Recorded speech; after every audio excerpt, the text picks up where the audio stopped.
எல்லாருக்கும் எல்லாம் அப்படிங்கறத இந்த பட்ஜெட் பூர்த்தி செய்திருக்கா? எடப்பாடி பழனிசாமியோட குற்றச்சாட்டையும் எப்படி பார்க்கறீங்க?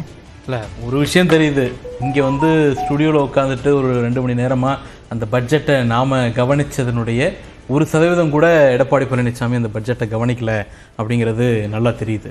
ஏன்னா அந்த பட்ஜெட்டில் அறிவிக்கப்பட்ட அறிவிப்புகள் குறித்து மேற்கோள் காட்டி இந்த திட்டம் இப்படி இருக்குது, இந்த திட்டத்தில் இந்த ஃபால்ட் இருக்குது, இந்த திட்டத்தை இப்படி செயல்படுத்த முடியாது, இல்லை அது முன்பே செயல்படுத்தப்பட்டது, இப்படியெல்லாம் ஒரு பட்டியல் கொடுப்பார்னு எதிர்பார்த்தோம்.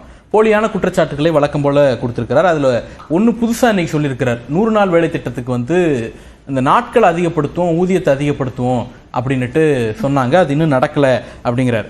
தமிழ்நாட்டில் 100 நாள் வேலை திட்டத்தை பொறுத்த வரைக்கும் இந்தியாவிலேயே மோஸ்ட் இன்க்ளூசிவாக அந்த மகாத்மா காந்தி தேசிய ஊரக வேலைவாய்ப்பு திட்டத்தை செயல்படுத்திட்டு இருக்கிறோம். 86% வரைக்கும் பெண்கள், 23% மேலே பட்டியலினத்தை சேர்ந்தவர்கள், அதுலேயும் குறிப்பாக 1 லட்சம் பேருக்கு மாற்றுத்திறனாளிகளுக்கு அந்த திட்டத்தில் வேலை கொடுத்துட்டு இருக்கோம். அதில் அவர் கேட்கறது என்னன்னா, அந்த நாட்களை உயர்த்துறது, ஊதியத்தை உயர்த்துறது, இது ரெண்டுமே மாநில அரசினுடைய பங்களிப்பு மட்டும் கிடையாது, ஒன்றிய அரசினுடைய நிதி பங்களிப்போடு சேர்த்து செயல்படுத்தக்கூடிய ஒரு திட்டம். அதற்காக இந்த ஆண்டு, இந்த 2024-25 மனித உழைப்பு நாட்கள்னு சொல்லுவோம், எவ்வளோ மேன் பவர் டேஸ்னு, அது 20 கோடி டார்கெட் வச்சோம். ஆனால் அது ஆல்ரெடி 24 கோடியை பிரீச் பண்ணிடுச்சு. அப்போ இலக்கு நிர்ணயித்ததை விட அதிகமான நாட்கள், அதிகமான நபர்களுக்கு வேலை கொடுத்துருக்கோம். இது ஒன்று. இதை 30 கோடியாக ரைஸ் பண்ணணும் அப்படிங்கிற கோரிக்கையை 23/11/2024, அதாவது கிட்டத்தட்ட ஒரு 4 மாதங்களுக்கு முன்பே ஒன்றிய அரசாங்கத்திற்கு தமிழ்நாடு அரசு அனுப்பியிருக்கிறது. அதற்கான ஒப்புதல் நிலுவையில் இருக்கிறது. அதுதான் இங்கே பிரச்சனை. இது ஒரு பக்கம்.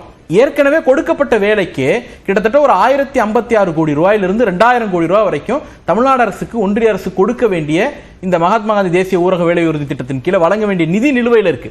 அப்ப இது குறித்தெல்லாம் பேசாம இதற்கான அட்டெம்ப்ட் நடந்துட்டு இருக்கும்போது அதை கிரிட்டிக்ஸ் பண்றேன் அப்படிங்கிறது பாஜகவை காப்பாற்றுவதற்காக திமுக மீது பழியை தூக்கி எப்படி அமைந்தது அப்படின்னு பார்க்கறீங்க. அதுல இருந்து நம்ம போகலாம்.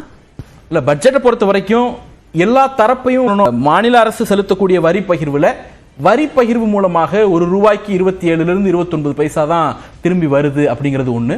உதவி மானியங்கள் தொடர்ந்து குறைஞ்சிக்கிட்டே வருது. ஒரு 4% வரைக்கும் உதவி மானியங்கள் கொடுத்துட்டு இருந்தாங்க. இன்னைக்கு அது ஒரு 2.6% குறைஞ்சிருக்கு. இந்த பட்ஜெட்டில் அது இன்னும் 2.4 குறைஞ்சிருக்கிறதா சொல்லியிருக்கிறாங்க. பேப்பர் பார்த்தா தெரியும்.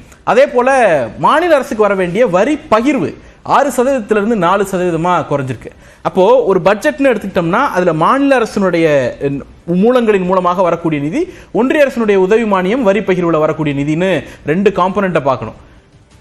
பீகார், உத்தரப்பிரதேஷ், மத்திய பிரதேஷ் மாதிரியான மாநிலங்களுக்கெல்லாம் 50-லிருந்து 70% வரைக்கும் ஒன்றிய அரசாங்கத்தினுடைய பங்களிப்பு இருக்கிறது. 25-லிருந்து 50% தான் மாநில அரசினுடைய பங்கு இருக்கிறது. ஆனால் தமிழ்நாட்டை பொறுத்த வரைக்கும் 25% முன்னாடி இருந்துட்டு இருந்துச்சு. அது படிப்படியாக குறைஞ்சு இன்னைக்கு 23, 22 அந்த நிலைமைக்கு வந்துருச்சு. அப்ப 75-லிருந்து 78% மாநில அரசினுடைய வருவாய் மூலமாக மட்டுமே இந்த பட்ஜெட்டை நம்ம ரன் பண்ணிட்டு இருக்கோங்கிறது முதல் அச்சீவ்மெண்ட். அந்த அடிப்படையில் வளர்ச்சி உறுதி பண்ணியிருக்கோம். தொடர்ச்சியான நிதி நெருக்கடி இருந்தாலும் கிட்டத்தட்ட ஒரு 18 லட்சம் கோடி இருந்த ஜிடிபி இன்னைக்கு 27 லட்சம் கோடி அப்படிங்கிற அளவிற்கு உயர்த்தி இருக்கிறோம். இதை மக்கள்கிட்ட கொண்டு போய் அதனுடைய பலன்களை கொடுத்துருக்கிறோம். உதாரணத்துக்கு ஒரு 76,000 கோடி வரைக்கும் சமூக நல திட்டங்கள்ல இருந்த முதலீடு இன்னைக்கு 1,20,000 கோடிக்கு உயர்ந்திருக்கு. அப்ப ஒரு பக்கம் வளர்ச்சியை உறுதி பண்றது, அந்த வளர்ச்சி ஒரு குறிப்பிட்ட சிலரிடம் மட்டும் தங்கிடாம எல்லா தரப்பு மக்களுக்கும் போகிற வகையில் அதை சமூக நல திட்டங்களாக மாற்றி மக்கள்கிட்ட கொண்டு போய் சேர்க்கிறது. அதுதான் இது எல்லாரும் தொடர்ந்து பேச வேண்டியது இருக்கிறது.